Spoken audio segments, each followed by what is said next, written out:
अच्छा जी, मेरा बेटा मेरे साथ आया है, वो स्टॉल पे बैठा है, तो वो एक छोटा सा नुस्खा आप लोगों को शेयर करना चाहता है।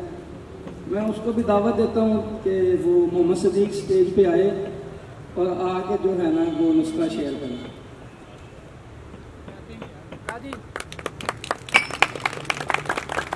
सन्यासी जूनियर।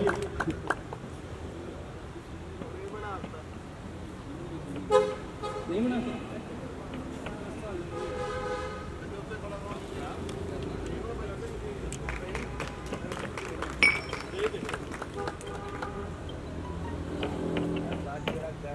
बिस्मिल्लाहिर्रहमानिर्रहीम। अस्सलामु अलैकुम रहमतुल्लाहि व बरकातुहू।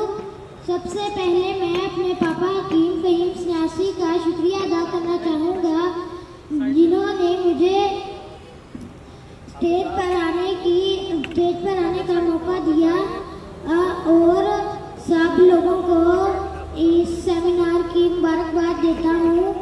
आज मैं एक छोटा सा नुस्खा लेकर आया हूँ। जिन लोगों के शुगर के जख्म ठीक नहीं होते वो लोग बाजार से 1 पाव अंबुजा चूना लेकर उसे 2 किलो पानी में डालें।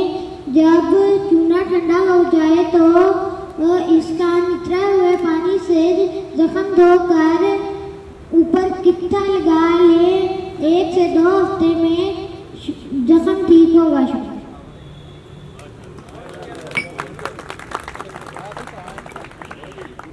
अच्छा जी, मैं वजाहत कर देता हूँ।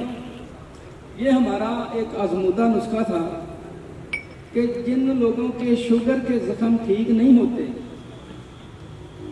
तो आप 1 पाव चूना लेके 2 सेर पानी में 2 किलो पानी में भिगो के रख दें। जब उसका एक्शन होकर ठंडा हो जाए तो उसका नितरा हुआ पानी लें और काटन जो है ना भिगो के शुगर का जख्म अच्छी तरह उसके साथ धोएं। चूने के पानी में वो तासीर है कि शुगर के जख्मों के अंदर जो जरासीम है उनको किल करता है।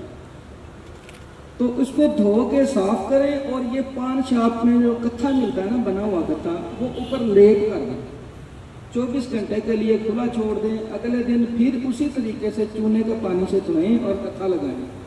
तो 1 से 2 हफ्तों में शुगर के जख्म मुकम्मल तौर पे ठीक हो जाते हैं। ये हमारा आजमूदा नुस्खा है। तो मेरे बेटे ने कहा जी ये मैं शेयर करूंगा। मैंने कहा चलिए ठीक है।